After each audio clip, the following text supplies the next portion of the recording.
What's going on, everyone? It's Casey Clapp here. It's the year of the cone, and that right there is a Knobcone Pine.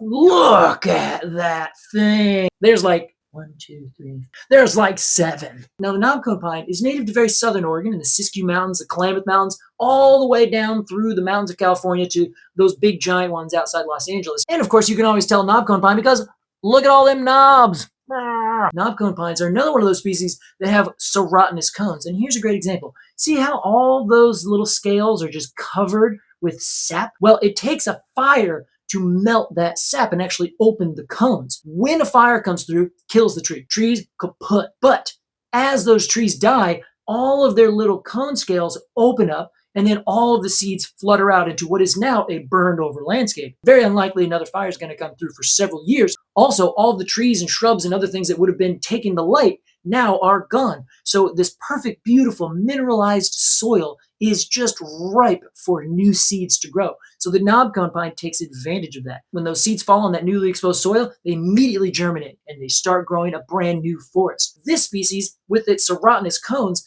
don't really resist the fire. They just say, "Take me, fire." And fire does. And then they regrow an entire forest. So that's not so much fire resistance as it is fire resilience. They will let the fire completely kill them over, and then they will grow back really fast. Another fun thing about these cones is that they don't fall off. They're really, really tightly attached to this branch. And that is something you can see on all the species closely related to this tree, like the bishop pine and the Monterey pine. They keep all of their cones on their branches and they wait for that fire. They don't need to open the scales. They don't need to let their cones go. They just kick it. And the only thing that will break these cones off is time. But you'll never really find them just like, oh, there's a cone on the ground, like you can with a Doug fir or other species of pine.